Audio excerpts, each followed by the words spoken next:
Hello and welcome to another video. It's Felicia here, and today we are finally going to be talking about systems versus routines. I had briefly mentioned this, I think, at the very end of 2025, early 2026, and I have actually been sitting with this concept all month, and I have come to the conclusion that this concept is actually going to be sitting with me probably for this entire year.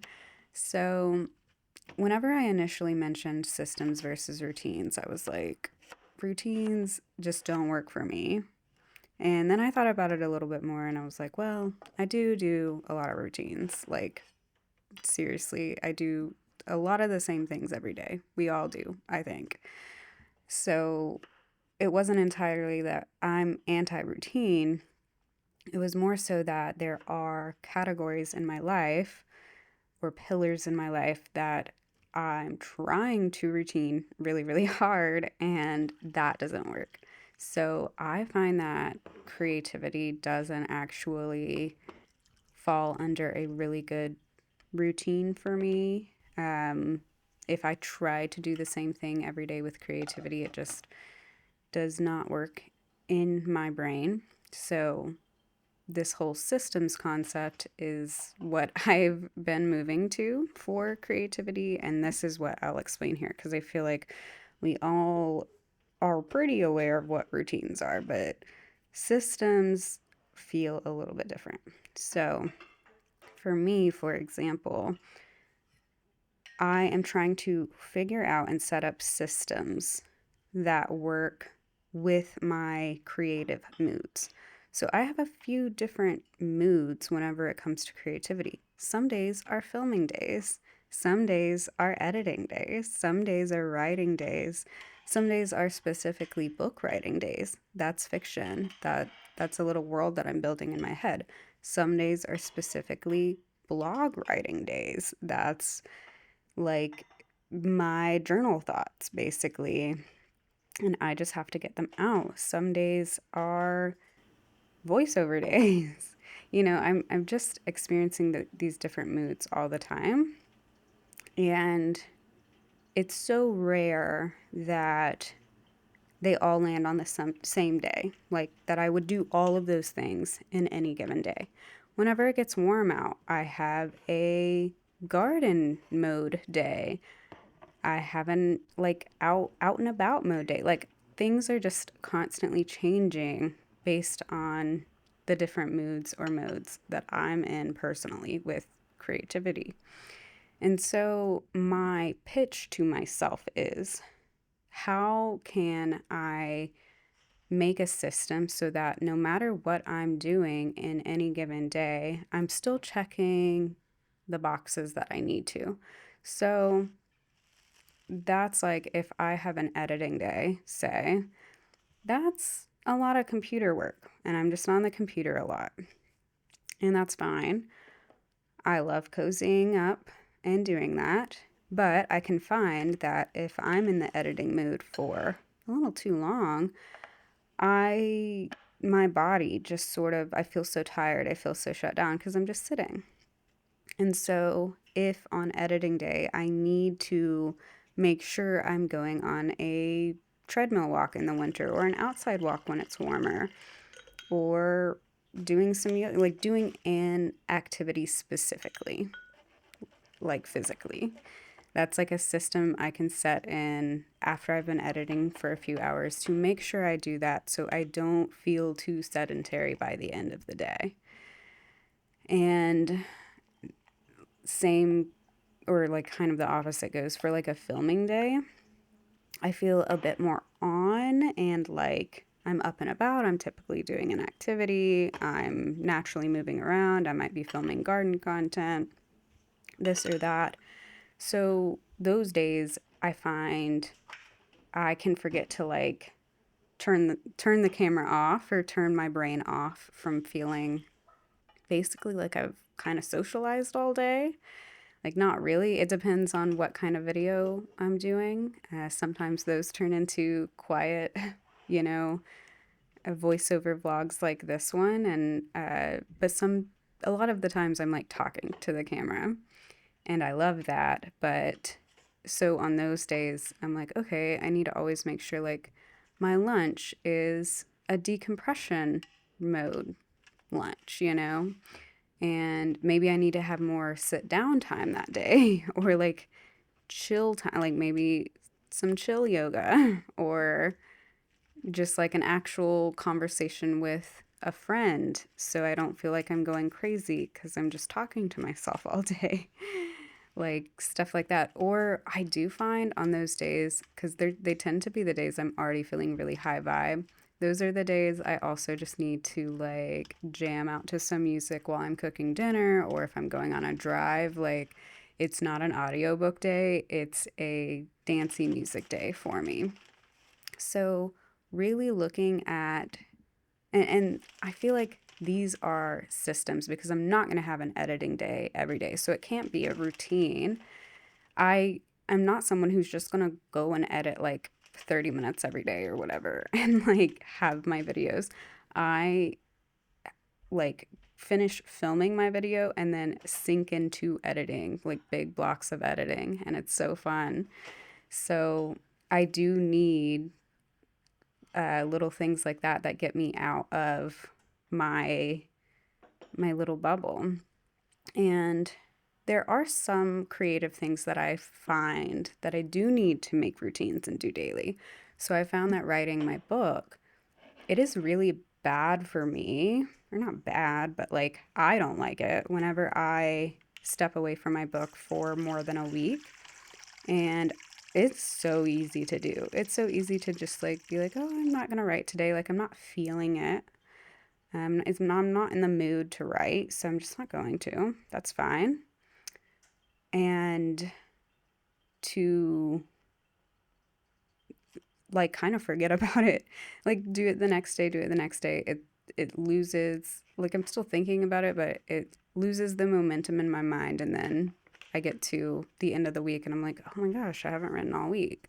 So something that I've been recently doing, which I'll talk a little bit more about whenever I share my writing vlog with you all, which I did make one for January updates, but I for that to be daily, I can't tell myself that I'm going to write daily. Like that's just too much.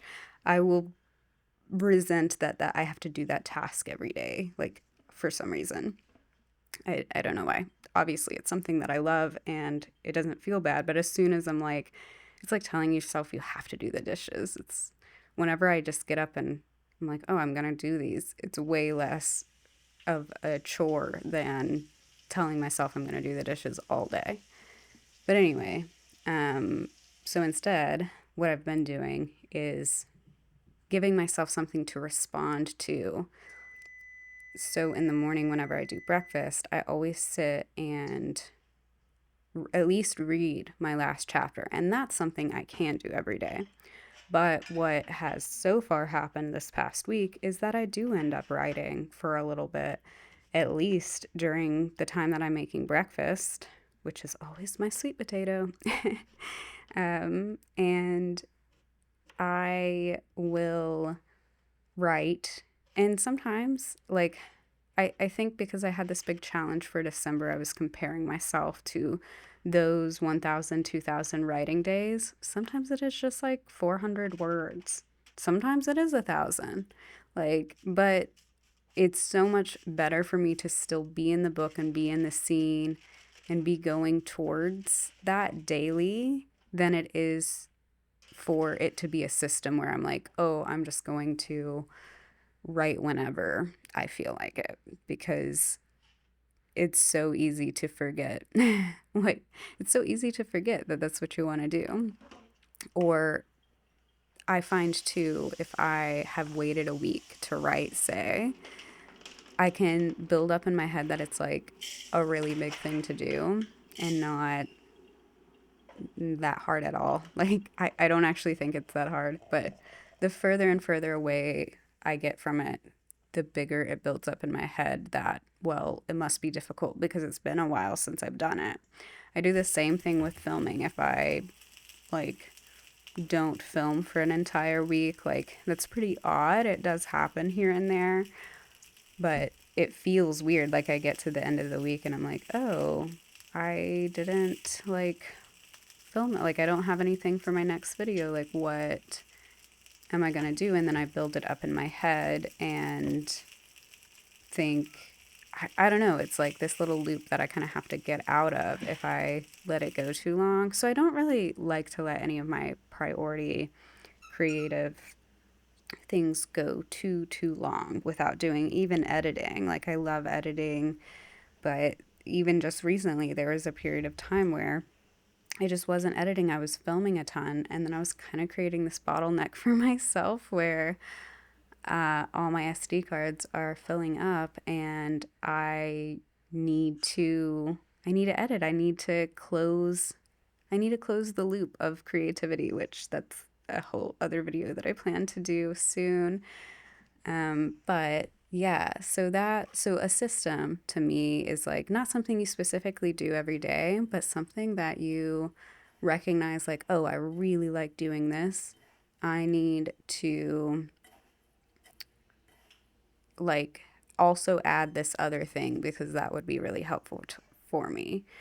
So, I don't know, whatever your creative projects are. Another writing thing that I've been doing is every time I make sourdough, there's like 4 30-minute timers that you do with stretch and folds. And if I make sourdough during the stretch and folds, I try to make that specific book writing time. So then, about once a week, I will have this dedicated book writing space and time because I've been making sourdough probably more than once a week, honestly. But at the very least, once a week, I have like kind of this bigger chunk to do with my writing. So yeah, that's kind of where my systems versus routines. It's also been really helpful for me to look at all of my creative projects because I do have so many and actually prioritize them all. And whenever I look at the priorities, I can be like, okay, my top priority is actually my YouTube. So if I'm feeling behind on that, like that should be the first thing that I do for the day and figure out like whatever else. Like writing my book is my second top priority, so that comes next. And as long as I put those things in the front of my day, or the front of my creative time, whenever that is, I feel a lot better doing other creative things because I feel like I have knocked out my top priority things that I do want to see the needle move with, and then I can kind of dip into, I don't even want to say the more fun things because this is fun. It is just a different energy sometimes whenever it becomes like this priority in your head. And you have a lot of intention with it and stuff. You want it to, do well. You have to have kind of a rhythm with it for it to be happening. But like, I go in and out of, say, knitting things all the time. Also, I made this cinnamon filling and then I messed it up. So I messed the dough part up. So I couldn't put the cinnamon filling on it. But the next day I ended up making this amazing coffee cake with it. So it was not wasted. It worked out. But I was really sad not to have another cinnamon sourdough. But yeah, so that's kind of, I think, where I was coming from whenever I was talking about systems versus routines. And obviously, you do a lot of routines, but I feel like if there's some things where like you're like I can't fit all of the things I want to do into one day, give yourself different day moods. Like, you know, what's your mood for the day? Like, obviously, this day, these 2 days that I filmed were just really heavy kitchen and baking days, and that can be really fun. That's a whole different routine and system in itself, food stuff, which I could probably talk about now, because food has a lot of similar things. Like, you're not eating the same things every day, but you also are still having the routine of cooking. So it's kind of like that. Like, I'm going to be creative every single day, but it's not always going to look the same because I don't know, whenever it looks the same, it almost creates this like uh, I don't like it. It creates a stuck feeling. I want to have fun and like do whatever I want while also still going towards the things that I truly desire. And so that's how I'm kind of playing with systems, routines, and how I'm utilizing them to get to my overall goal. I hope you all have a lovely day, and I will catch you in the next video. Thanks for listening and watching. Bye, guys.